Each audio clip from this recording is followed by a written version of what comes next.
វីដេអូនេះខ្ញុំបង្ហាញទៅកាន់បងប្អូន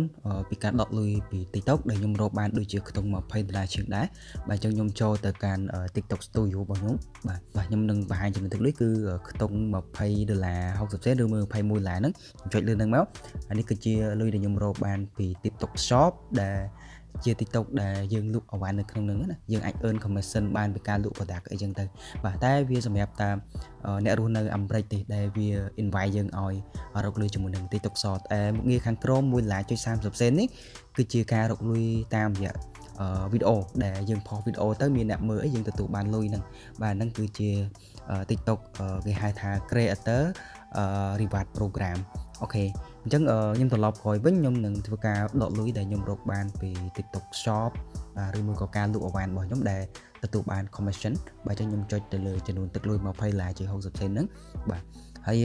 មកដល់ចំណុចនេះគឺ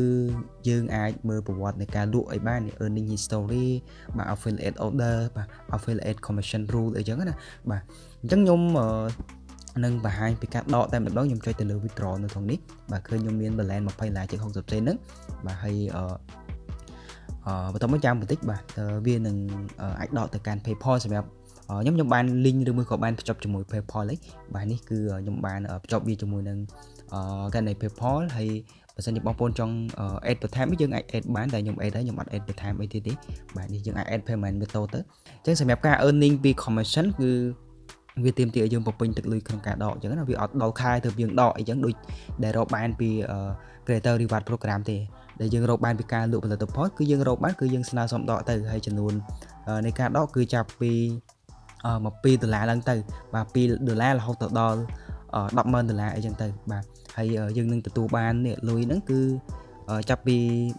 5ទៅ7ថ្ងៃធ្វើការអញ្ចឹងអ្នកគ្នាបាទយើងនឹងទទួលបានលុយពីការស្នើសុំដករបស់យើងនេះអូខេអញ្ចឹងខ្ញុំ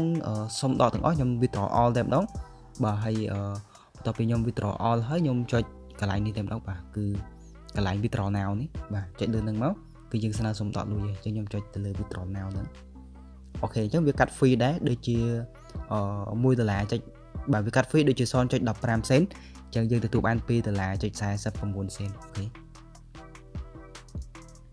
នៅអ្នកគ្នាឥឡូវយើងបាន confirm withdrawal ហើយអញ្ចឹងវាដាក់ថា withdraw in process បាទគឺការដកលុយរបស់យើងកំពុងតែ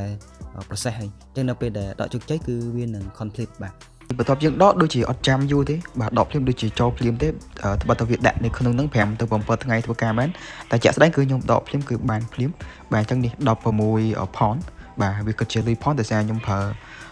PayPal របស់ United Kingdom អញ្ចឹងណាបាទអញ្ចឹងវាគិតជាលុយផនអូខេហើយនេះតកតងជាមួយនឹងការដកលុយពី PayPal សម្រាប់បងប្អូនដែលគាត់រកបានពីការលក់អវ៉ាន់អីចឹងទៅបាទអូខេហើយតកតងមួយនឹងការលក់អវ៉ាន់ហ្នឹងលក់របៀបម៉េចឥឡូវខ្ញុំនឹងដាក់ជាវីដេអូឲ្យមើលសម្រាប់ TikTok ដែល invite នៅលើ TikTok Shop ណាគឺអញ្ចឹងនេះគឺដូចជានៅពេលដែលខ្ញុំផុសអញ្ចឹងខ្ញុំអាច add product បាននៅកន្លែងនេះបាទអញ្ចឹងនៅកន្លែងនេះគឺខ្ញុំ add លក់ excavator អីចឹងណាតម្លៃវា$52.89សេនអញ្ចឹងទៅបាទនៅពេលដែលគេទិញយើងនឹងបាន commission ពីការលក់ហ្នឹងមួយផលិតផលដែលខ្ញុំលក់បានពីផលិតផលតែខាងលើហ្នឹងគឺវានៅ pending អត់ទាន់បានទេផលិតផលមួយនេះខ្ញុំលក់ជាកូនឡានបាទ$59.90សេនហើយខ្ញុំទទួលបាន commission ពីការលក់គឺ$11.68សេនតែនេះខ្ញុំអត់ទាន់ទទួលបាន commission ទេដោយសារវានៅ pending ឯក្រមហ្នឹងគឺខ្ញុំលក់បាន extra ចំនួន$126.99សេនហើយ commission ដែលខ្ញុំទទួលបានគឺ$15.60ហើយវាបូក bonus បន្ថែម$5ទៀតវាបាន$20.60សេននឹងឯងបាទនេះគឺជា commission ពីការលក់របស់ខ្ញុំបាទហើយខ្ញុំបញ្ជាក់ចឹងថាសម្រាប់ TikTok Shop នេះដូចជាវាអត់ invite នៅក្នុងIP ស្រុកខ្មែរទេព្រោះអ្នកគ្នាកាន់ IP អាមេរិកទើបវា invite ឲ្យយើង set up រកលុយជាមួយនឹង TikTok Shop ដែលយើងអាចរកបានពី commission earning ហ្នឹងហើយសម្រាប់វីដេអូហ្នឹងក៏ខ្ញុំមានតែប៉ុណ្្នឹងដែរហើយបើសិនជាមានចម្ងល់អ្វីអាចឆាតមកកាន់